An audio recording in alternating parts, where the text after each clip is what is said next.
Well, hello. This is Karen Zoe Lee, and you're listening to Lotus Moon Productions. Welcome to the Wrastlin Wrantz project. Whatever the promotion, we're here to learn and discuss. So sit back, relax, and enjoy the next 45 minutes of wrestling discussion with your hosts, Shugo and James. Welcome back to the Wrastlin Wrantz project. Man, what a time to be a wrestling fan. NXT War Games had an amazing pay-per-view last weekend. There's been a new AEW championship name since we last spoke. Impact Wrestling has a partnership with AEW and has their Final Resolution pay-per-view airing this Saturday. WWE is closing in on their annual TLC pay-per-view on December 20th. And if that weren't enough, New Japan's Wrestle Kingdom is right around the corner. So without further ado, let's dive into all of that wrestling discussion. How's it going today, James? It's going good, Cody. How's it going for you? It's not too bad here. I'm just on a buzz from all of the wrestling discussion. There's just so much going on. It's been a crazy 2 weeks, but it's been a crazy 6 days, I think, since, everything that's gone on the past week. As you say, Impact has now become part of the Major League discussion. Let's get on. Let's get some ranting and raving going. Absolutely. I mean, where do you want to begin? Do we want to start off with Dynamite last night? I think that's the most headline grabbing thing to start off with. So let's start off with Dynamite.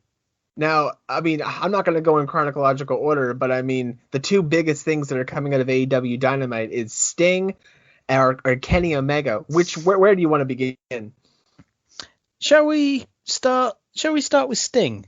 Because we had quite a nice little discussion over on the Messenger last week about Sting's debut. And I think we've got quite differing points of view. So, let's start with Sting. All right. Well, I mean, with Sting, his debut, it gave me goosebumps when he came out last week. And I popped, I totally freaked out, I nerded out, I marked out, as they say, and I didn't even care. And I haven't felt that pop, those feelings in forever. What about you? The pop of the crowd, that was the first time it felt like old wrestling, with an audible pop from the crowd going crazy when he came out. Obviously, you've got that connection with Sting. Yes. I don't have those memories of Sting. I recognize who he is. I know him from the past, and I've seen bits he's done in the past, but I don't have that connection, that childhood connection with him, because he was on WCW, which was shown in the UK, but it was on a channel that we did have, but basically it was like watching snow falling through the pitch all the time, so you couldn't really tell what was going on. A bit like Sting's new entrance. Nice, man. So I knew who he was. I have a small connection, but I found him immensely cool coming out last week. No pun intended on the entrance there. And then this week, it was fantastic. I enjoyed it. I got this sense of this guy is back, and we don't really know why he's back. That he's keeping his cards close to his chest. And I did enjoy the bit when he was facing Darby Allin face to face, and he made a very good note of, half your face is a bit like my face, but the other half isn't. It's quite familiar. Last night when he was saying, again, stuff looks familiar, and he kind of brushed past Cody as well. That was quite good. I'm not here for you, Cody. Maybe one day, but not right now. It's a great way to bring him back, and we still don't know why he's back. We don't know what his role is coming back, and that's great. This is going to keep us going, I think, probably all of December. Yeah, definitely into the new year as well. When he interacted with Darby Allin there on his debut, I thought that was so hot. That was so cool. It was such an awesome image, just to see, even looking back.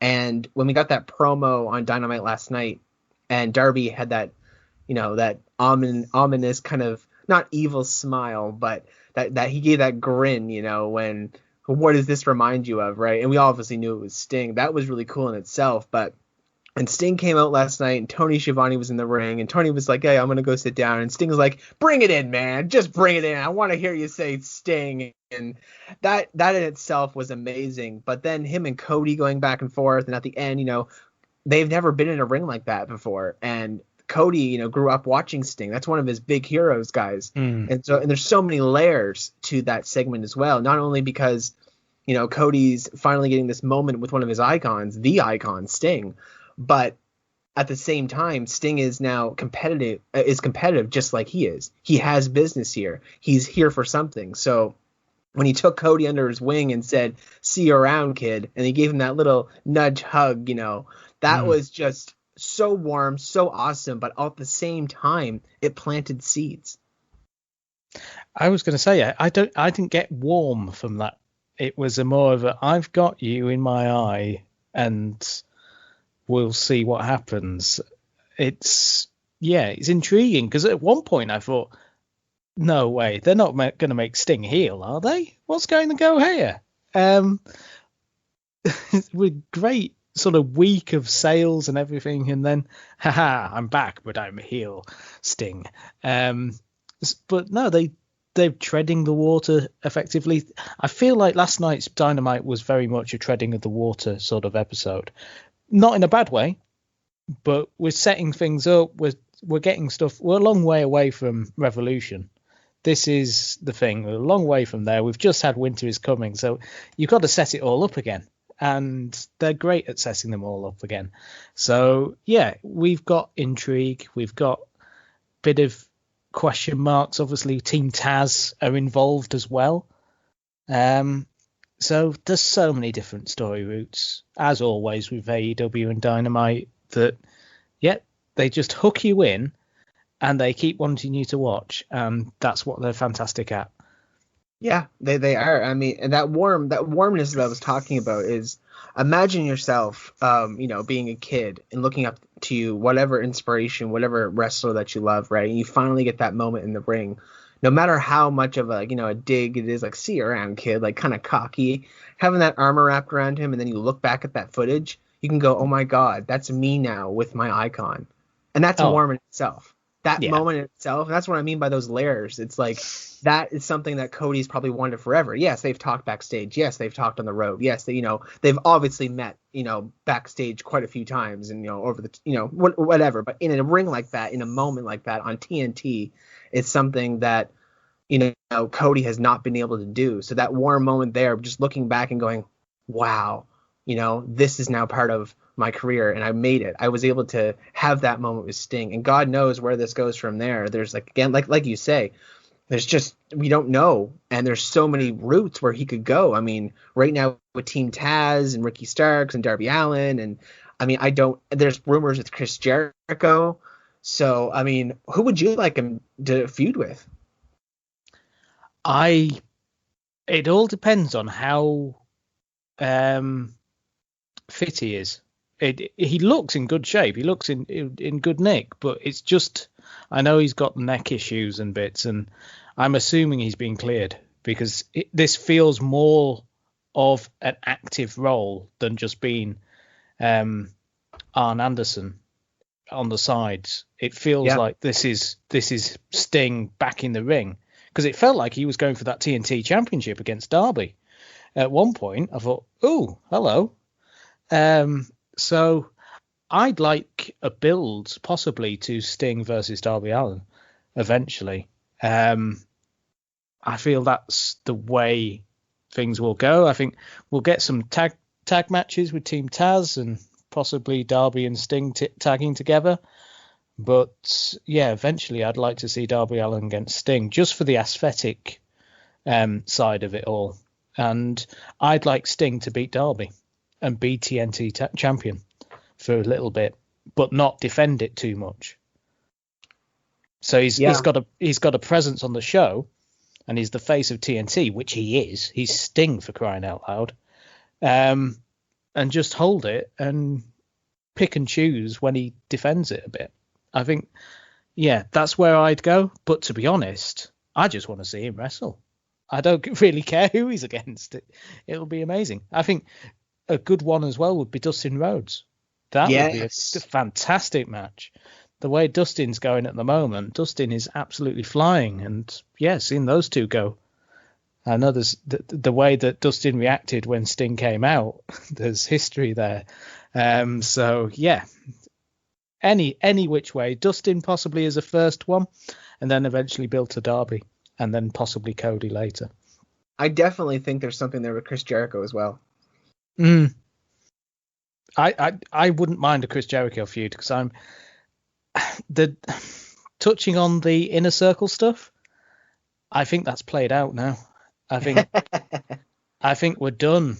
And yeah, can we get it broken up and split up? Because I want to see Chris Jericho as the wrestler rather than this great banter machine that he is. And I'd like to see Santana and Ortiz goes for those tag titles, because I feel they've really gone under the radar this year, despite having great matches like with the Best Friends and for example, and Stadium Stampede. I want them go for the titles. They need to. Yeah, that's definitely a good shout. I mean, Santana Ortiz are one of those tag teams that have been around now, have established some dominance. They can definitely wrestle, and I know at some point, I mean, unless they somehow break them up or something happens, that at some point they're definitely future AEW tag team champions, along with speaking of that tag team scene, TH2. I mean, the Young Bucks and TH2 put on a phenomenal starting match last night. That opening match was 100 miles an hour, and weirdly enough, I introduced my partner to wrestling for the first time last week. Oh yeah. I showed her the Sting entrance, which she had no idea who Sting was. But she was like, I like this. Yeah, see, because she enjoys theatre and live theatre, and that's how I explained it to her. I said, well, this is theatre. It's just they have a little bit of a dance in between.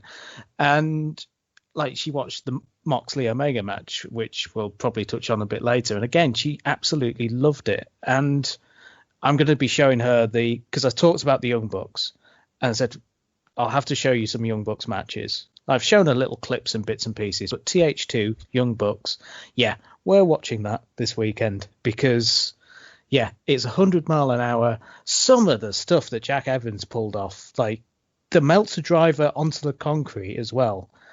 That blew my mind. But it was required, because he was flying around. He kept coming back, and the Young Bucks just went, right, okay, we've got to kill him off. And they pretty much did. Well, I mean, I'm hoping that the Hybrid 2 also is another tag team that gets the championships. And to be fair, I honestly thought that they would have gotten some sort of victory in the Young Bucks last night with us, a roll up or something, get the victory, but then lose the title shot, was going to happen. They were going to have this little TH2 feud with how they were building up TH2 from Dark, and the Hybrid 2 have, like, Angelico, Jack Evans. They've really, really shown how they can be very well and in sync as a tag team over the past year. Like, even before Dynamite became Dynamite, you're looking before Fyter Fest and Fight for the Fallen and the first Double or Nothing and the All Out. They were pretty big in those pay-per-views as well. They didn't come away with tag titles or massive victories, but they showed everybody how talented they are. So just like Santana and Ortiz, I really hope that's another tag team that gets those championships, because they absolutely deserve them.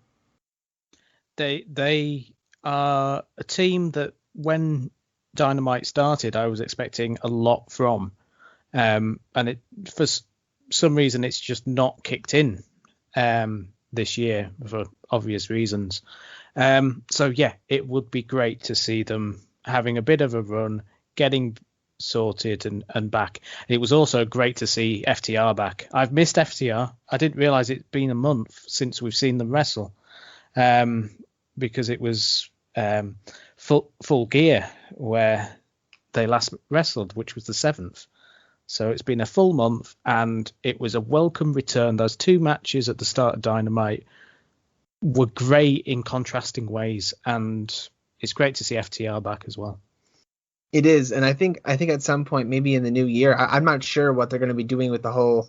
Is it New Year's Clash? New Year's Smash? New Year's Smash is the special that's coming out. New Year's Smash Part 1 and New Year's Smash Part 2. So, yeah. Yeah. Interesting names. Yeah, it is. It is an interesting name. And I would like to see another tag team tournament, because now we even have more tag teams than we did before. Like a good, like, I don't think they have 16 tag teams, but even they 10 could or 12. Get there. They could.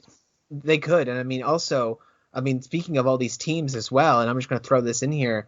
You've heard all the news about the about AEW potentially getting the three-way titles. Yeah, the trios. I think we've discussed this a few times, and if they're coming for the new year, that is fantastic, because I feel Jurassic Express, for example, are a team that haven't really featured in the past couple of months. It's weird how talented Jungle Boy and Luchasaurus are, that they're struggling to get on Dynamite. They only get on at the side. So yeah, the trios would be great.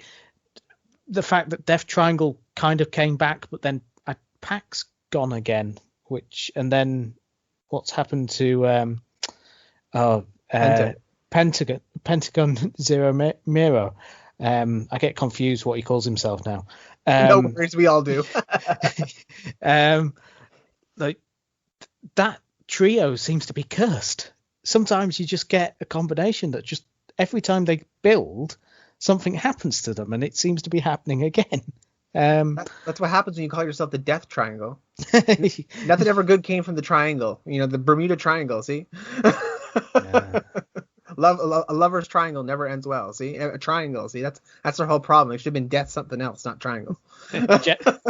Death square. There they go, death square. See, it's all round. But you need an extra member. Death tripod. Lance Archer. There you go. But yeah, I mean, it's I'm not sure where Pac was. I'm not sure if he's isolating again. I know Penta got the injury from training or something. That's what I heard. No, was it training? And then they sold the injury on Dynamite, but he got it before the episode. Yeah, he'd informed them before the episode that he was injured, so that's why it started so weirdly. And I think it really hurt that match. It felt disjointed. Sometimes they can really pull something out the bag, but unfortunately, I think it's with the Butcher and Blade, especially with the Butcher. I think he's really good at what he does, but I think he needs to have a strong plan of what he's doing. Just because he's so inexperienced compared to everybody else out there. But he's great. Like, it's not a knock on him. It's just it's inexperience. He hasn't got that wealth of experience to fall back on if something goes slightly awry, which obviously this did with Penta. And it hopefully he's not out for a long time. But yeah, I'm hoping as well. I mean, even the Lucha Brothers, they have yet to get the tag team championships, have they? No, to be honest, again, another team in Dynamite that have kind of been left out in a way. They started off fantastic. I mean, I forget the Spanish name for the ladder match, obviously before Dynamite happened. Lucha Escarameda or something. Translation, we all just killed each other in the ring. Basically, yeah. Please don't let my wife see this because she will murder me. I think is what Nick Jackson's got told after the match. Please don't ever do that again. But again, those type of matches, they've got them in it. It just hasn't translated. And hopefully, as things start to get back to normal next year, we can see them absolutely go for it again. I think they really build on the crowd. I think they're really missing the crowd. Although I do enjoy listening to them whistle and communicate to each other. They have certain signals they do to each other. They whistle and they clap and they do all sorts. And it's quite cool to hear that in this empty arena situation. Yeah, it is. And it is nice to see, it is nice to hear that fan noise again, even a little bit. Like even last night, this fan singing Jericho's theme song, Judas, and then them chanting "We're Staying," and like that big pop, like the genuine noise. I mean, of course, they're going to chime in a little bit of artificial noise, but it's not like other companies. it's natural, it's organic, and it adds to it. That noise, that audience needs to be there. Wrestling needs an audience.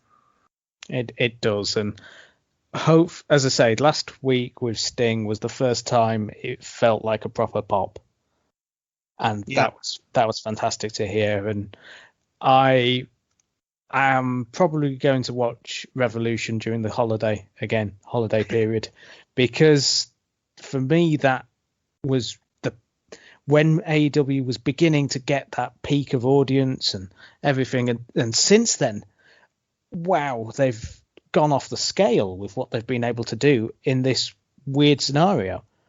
So as I say, I cannot wait for us to get a bit more normality and for them to start touring again. And that first Dynamite at an actual proper arena will be, well, first wrestling show at any arena, I think, will be very loud and very appreciative of what's going on. For sure. And I mean, speaking of the trio titles, just once again too, with like we've put the tag team titles on SCU before. Like, they were the first ever AEW champions, or the first AEW tag team champions.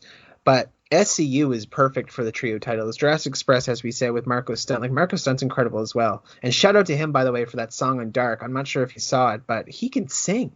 That boy can sing. He sung on Dr. Britt Baker's Waiting Room show. Did you see that? No, but I have heard him sing. I've heard him. He did it. He sung with Judas, didn't he, on the Jericho Cruise? And I've heard him do little bits and bobs on BTE. This was incredible. You need to go watch it. Like, it was beautiful. It was heartwarming. Like, you need to go watch it. That little boy can sing. He's got the voice of an angel. No, he really does. Honestly, he's an amazing singer, and the lyrics were absolutely beautiful. So anybody go check that out. But like the trio titles, we could put them on the Dark Order, we could put them on Jurassic Express, we could put them on SCU, we could put them on even Team Taz. We could put them on the Inner Circle. So that Eddie Kingston and the Butcher and the Blade. Exactly. Like, we could just take those tag teams, put them into a trio, and then we could push other tag teams like the Hybrid 2 and the Acclaimed. They've been really making a name for themselves. I'm really impressed with what they're doing. Mm-hmm. So, I mean, there's just other tag teams then we can use and have a whole new tournament, and then we have the trios titles. So there's so much potential with those trio titles. And, I mean, yes, New Japan has the trio titles as well, but over here, in the West, it'll stand out. Other WWE does not have trio titles. I don't think they've ever had trio titles, and AEW has the stables to make it work. They have the stories already in place. So, I mean, just like the women's tag team titles, for instance, like the women's division in AEW needs that oomph, and I'm digging with what they're doing with Hikaru Shida and Abaddon. I really am. I'm looking forward to that. I love that little segment in there. I know I'm just going to jump into that right now, but with the women's division in AEW, they just need to get more time with the women, like that little segment they have in backstage, and they all kind of ganged up and they kind of split off, and we'll probably see 3 or 4 of them team up on each side, a face team, a heel team, and then I'll go from there. But like Eva Lise, for example, and her partner, I forget her name, apologies. Diamante. Yes, Diamante. They're going to be a great tag team. They already are. They won the medals. So I mean, they could. There's potential there for the women's tag team titles as well. So there's just so much potential just circulating around in ideas and fantasy booking from fans. There's always a buzz in the air, and from start to finish, AEW Dynamite has me excited. There's not a dull moment in the show. There's not like okay, it's this part, I can get up and go get a snack. It's like, I have to wait till a commercial. I can't leave. I have to watch it. I'm blown away by how excited I get on Wednesday evenings. And yeah, you can call me a fanboy all you want, and I'll be like, thank you, I'm having fun. So the joke's on you, I'm having fun. But I mean, speaking of Abaddon and versus Hikaru Shida, though, what do you think of that little feud? What do you think of Abaddon? I remember, again, we did a podcast after Abaddon debuted against Anna Jay, and I was completely freaked out by her. Since then, obviously, she's been on Dark a lot more than she's been on Dynamite. And last night's the contact lenses that she's wearing God, they are freaky. But I felt the squash match didn't show how like strong and opposing Abaddon is compared to the Anna Jay match. The Anna Jay match was just bang over, whilst this one just felt a little bit less less dominant. But the attack by Hikaru Shida with the kendo stick, that was a vicious. Was it ever? Shida can use those kendo sticks really well. And Abaddon sold it amazingly. She sold it, and then she got up, and yeah, you get a bit more of the understanding that Shida's going to be afraid of her because she knows that her best doesn't drop this woman like others it might do. I didn't like last week when Shida was being interviewed and there was a noise in the background and ooh, I'm scared. I didn't like that because you don't want your champion acting scared, and I don't think Shida would act scared because she's taken on Nyla Rose. Can I play devil's advocate there for a second? Yeah, go. I totally understand what you're saying, and I get it. You know, the champion should be dominant; she shouldn't be scared. But I spoke to Live Your Gimmick podcast there last week to anybody else, and we talked about Hikaru Shida and Abaddon, where this was going, and it was a great chat. And one of the things I brought up was Abaddon is scary. So if you're going to get that scary sense, that terrifying behavior over, the champion who is dominant has to show a bit of vulnerability. The audience at home has to understand that, oh, wow, this character is scary. And I would even go as far as to dropping the title from Hikaru Shida. I love Hikaru Shida, and if she beats Abaddon and retains, I'm totally happy. But I think there's a story there, and whether they do it or not is up to them. But if Abaddon gets the title and she is that terrifying, who in the blue hell wants to face that?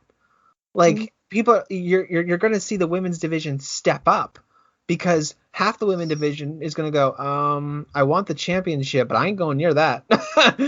And then other ones are going to be like, well, you know what? I'm going to take a step and see what happens. And then maybe Abaddon starts collecting, victories and becoming this dominant, badass demon thing, whatever she's trying to portray, this possessed character. And hell, there could be even a potential there for her to go through the Lake of Reincarnation and turn into somebody else. Like we have Susie and Sue Young over in Impact. So, I mean, there's a lot of potential with that character. And it's I feel people are judging it kind of like what they did with the Dark Order way back when Dark Order began. I've been a fan of the Dark Order ever since. Right from the beginning. I've loved them. I've talked about them. There's many podcast episodes where I've absolutely said that I've loved them, and a lot of people didn't like them in the beginning, but now everybody loves them. They're hilarious. They're a joke, but they're also serious at the same time. So they've grown on everybody. Just give it time. And if they give Abaddon time, and if Hikaru Shida sells this properly, like that whack with that kendo stick, Jesus, like that was good. That was a good sell. And when she flat out fell like that, I was like, she's gonna get up. She's gonna sit right back up. She's gonna sit up. And then she sat up, and I was like, yeah, they're doing this right. They're selling it. They're making her scary. And Hikaru Shida's like, get out of the ring. I'm gonna save you. So if they go in that direction and they do take the title from Hikaru Shida and she does build herself up, or Abaddon builds herself up, and people are scared of her, then you have a legit women's champion that people do not want to mess with. Yeah, I get that, Cody. And I think the problem I had with the skit last week was it was a skit. And it was too much on the comic side of it. And yes, if they'd have had Abaddon reacting like she did last night with the kendo stick and had that side of the fear more than this comic Scooby-Doo like fear that was on last week, that was the problem I had with it, because it made Shida a comic character, which I don't see her as. I see her as a legit tough as nails champion who, if she is showing this comic side of it, it takes away from her character. So, I'm not against her showing fear. It's more the way they did it. And I think last night addressed that in a way. They're very good, AEW, at reacting to things and changing stuff up. And yeah, we've got probably a better route down this road now. And I think, yeah, Abaddon as champion, as you say, who would want to go against that? The one that I would think is Nyla Rose goes for it again. Yeah. Becomes a face and gets rid of Vicky. But then I don't want Vicky Guerrero not to be on my TV. So, but yeah. As I said before with Nyla Rose too, when she had the title and she was telling everybody that this was going to be a one-off title run because she was going to have a long run for it, I was all right with that. I actually thought that was going to happen. I thought Nyla Rose was going to hang on to it for like a year, because she was like, I'm going to hold on to it for a long time. I'm only going to have one title run because no one's going to take it off me. I kind of liked that direction they were going, but then they just took it back off her and put it back in on Hikaru Shida. So I mean that's fine. It's Hikaru Shida's been all right, but we just need more of that in-depth character development within the women's division. I mean, and speaking of that too, what did you think of that whole Shaquille O'Neal, Brandy, Jade Cardell thing last night? I didn't like it. No? No, it was not for me at all. I mean, again, this could be because I'm this side of the Atlantic, but I don't get the big deal of Shaquille O'Neal. And it just felt, I don't know, Brandy Rhodes, for me, she's capable of such an amazing promo. But sometimes it just feels a bit disjointed, and that's what it felt last night. Shaquille O'Neal seemed like he was a little bit bored during some of the stuff he was saying. So, yeah, I need to see more of this. It didn't get me hooked in at all. As I say, just as he seemed bored, and Brandy didn't really sell it to me either. And yeah, I don't know. I need a bit more for this. I can see that. I mean, it did what it needed to do for me. Obviously with Brandy and and Jade on that first encounter, that was hot. That was lit. Like, the way they interacted and those comebacks and them arguing, that was fantastic. And but yeah, last night it was definitely a lot colder, a lot cooler than what it was a couple of weeks ago. But it did that thing, like Brandy just wasn't taking shit. Brandy's done. She's like, you know what, I'm done. And then she threw the water, and I mean, it was kind of a little bit overproduced, a little. See where you're coming from, but it did what it did for me. So I mean, I don't think we had to get Shaquille O'Neal involved. Like, I don't need him to wrestle anybody, but what I did appreciate about that promo was all that stuff that Shaquille O'Neal addressed. He was talking about how he is interested to see these two fight, and he's not here to play games or do this or do that. So I mean, he addressed a lot of the things that a lot of fans were probably questioning, like, why are you here, right? So I mean, that I can at least appreciate. Yeah, there was a bit of actual context given to it. This is a Twitter conversation that's developed further. So yeah, that's good. Just as I say, it didn't ignite any ambition to see a match. It didn't ignite the Dynamite. It didn't. Cody, it didn't make an impact. And you know what? We're going to segue right into that. Because with about 10 minutes left on the podcast, we have to talk about Impact AEW partnership and the mega star that Kenny Omega is. Your new AEW championship. Could I love this man any more? Champion, sorry. Could I love him any more than I already do? As I say before, me and my partner watch this because I always talk about Kenny Omega as much as I can, and she'd never seen him wrestle, didn't know what he looked like, and when he came out, she was like, "Oh, that's Kenny Omega." I went, "Yeah." She was like, "He doesn't look how I expected," and I was like, "What did you expect?" And she was like, "I don't know, somebody like The Rock." I was like, "Oh, for God's sake!" She at the end, even she was like, "Is Kenny a bad guy now?" And I went, "Yeah, Kenny's a bad guy," and. Oh, wow. His interview, I think on Impact, his interview was better than the one last night on Dynamite, actually, in the bus. Yeah, even though they covered pretty much the same things. It just felt more, he felt more obnoxious in the trailer or big bus, sorry. Although I did like the addition of the 2 new sweeper ladies as coming out, or 2 new cleaners, and yeah, the whole North Car he took the scenic route in the helicopter and flew over North Carolina. But yeah, the presentation of the entrance and everything is what I kind of wanted to see, and the promo was more the Impact one I wanted to see. Just sat there nodding, letting Don talk about it more, and then just this has been in the pipeline for years. This is 27 years. 27 years in the pipeline. They've been working on this.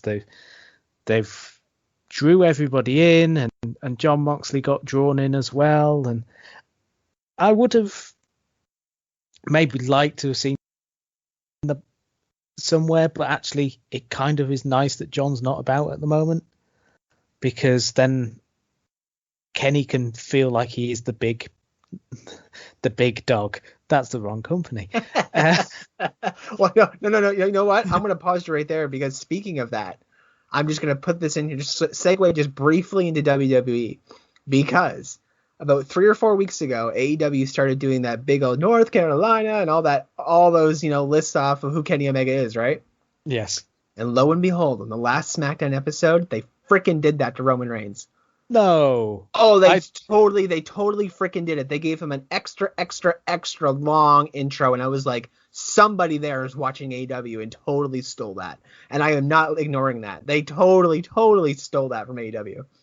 See, that doesn't help that I watch the highlights of SmackDown most of the time, so I wouldn't have noticed that. Oh, the bastards. Yeah. It doesn't matter to me. I think it's fun. I think it's hilarious. All this talk that we don't watch AEW, bull. Yeah. Everybody knows what I think of that company. Yeah. If they've been listening for a while, they know how I feel. Don't get me wrong. I'm loving the whole tribal chief thing, but that was a total steal. That was like, really 3 weeks ago, AEW starts doing that long introduction to the world champion kind of figure, and potential world champion figure, and all of a sudden you start doing I will admit I did look how far away I lived from North Carolina, based on the fact that Kenny the other week grew up 1,800 miles away from North Carolina. I'm 3,800 miles away from North Carolina, so there we go. Nope, he's Canadian, man, just like me. But Chris Jericho, Canadian, though. See, it's all the best. we have mentioned that Canadians are pretty good wrestlers. Bret Hart, yeah. See, we know what we're talking about here up north. Natalia. Wow. Natalia is a fantastic wrestler. She's just being abused over in WWE personally. Oh, the fact that they call her the Boat really annoys me. Yes. But anyway, that's a whole other conversation. Let's skip over that. That could be a whole podcast. We could sit here all day. Extra long Christmas special. Let's rant. There you go. Exactly. We'll have it planned. But yeah, Kenny Omega, he really, as I said before, he feels like a mega star. Like the Stone Cold, like the Rock. He came out and it feels like there's this massive aura around him. Like there's that aura around Sting too. And to get that mega star, impact is really rare nowadays. Jon Moxley had it too. When Jon Moxley had that championship, and even now, but he entered a room and bam, you knew it was a big deal when he was on TV, even if he was cutting a promo backstage. And Don Callis and the storyline that they've come up now with the 27 years and everything making sense. I have a small fantasy booking thing here that I want to happen. I don't think it will. And it's pushing. It's really pushing. But again, with all the name drops of New Japan and the talks backstage, and sometimes AEW stars are able to work with New Japan, like Jon Moxley is the IWGP US champion, and he has to defend that at some point. He's not able. Tony Khan said he's not going to Wrestle Kingdom. So, he said that on the media call right before that Winter is Coming Dynamite. So I don't know what they're doing with the IWGP US Championship, but there's still talks within New Japan. So wouldn't it be amazing even if you haven't seen the Golden Lover storyline, if Kota Ibushi came to save Kenny Omega, let's say 6 months down the road, 8 months down the road, Kota Ibushi came in and said, "Oh my God, what's happened to you?" And he saves him. And that's how Kenny Omega goes back to being face. Like, let him be heel. Let him run rampant for like 6 months for a year. But then have Kota Ibushi come in and save him. Yeah. You can't top that. Yeah, you can't. Sorry. that has to happen now. If it doesn't happen, I am holding you responsible, and I will cancel my Fight TV network. No, I won't. I won't cancel. I'll never cancel that. Oh, what would I do on a Thursday? That is the only way I can see him being saved right now, because I enjoyed being the Elites on Monday night, where Brandon's in the back room with the young. He's got it all set up, and the Young Bucks just walk in. He's like, "Yeah, Kenny's done it. Kenny's done it." And he's like, "What? What's he done?" He turned heel. No, and it just, but it's been there in plain sight. Like, he wasn't interested in the Adam Page tag team championships. Really, you look at him now, and he's all dressed up and he's suited and he's booted, and that championship on him, like, it looks great on Jon Moxley already. It looks like I'm getting Ric Flair feel, like when Ric Flair was in the suits and he had the World Heavyweight Championship on his shoulder. That's how it feels. It feels like it's gone big. This is the superstar that's here. And not saying Jon Moxley isn't a superstar. Jon Moxley is absolutely amazing. And again, I love Jon Moxley. And if he ever wanted to do anything to me, then, it's out there. But Kenny brings that new image of, this is what you want, new champion. You want a new era, effectively. This is the reign of Kenny Omega and Don Callis, and they've got more stuff planned, which I have no idea what that can be now. I thought, like, we were talking, we were saying they're mentioning New Japan a lot. Like, the past few weeks, they've really increased New Japan references, and we were a bit like, "Ooh, winter is coming. Does that mean New Japan are coming, or does what?" And it was Impact. Who saw it? We should have seen it. Don has been there, and we should have seen it. But it's always in plain sight, this stuff.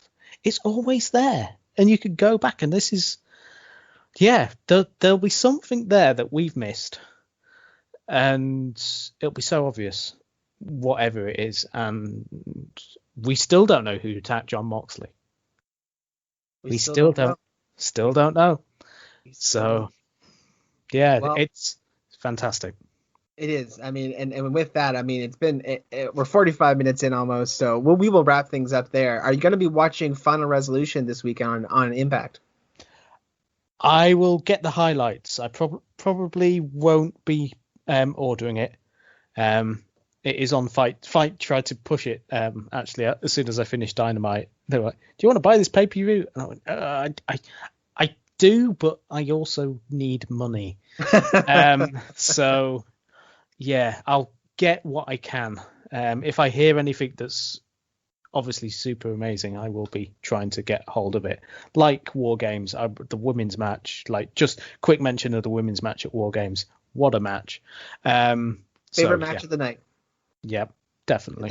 It was definitely my favorite match of the night. All right, with that, we will wrap things up. Thanks to everyone who continues to listen to the podcast, and thanks to everyone who got us over 200 followers on Twitter. Your support means the world. Let's strive for even more success as we move forward. And of course, if you want to hear your voice on here, simply send me a PM on any of my social media.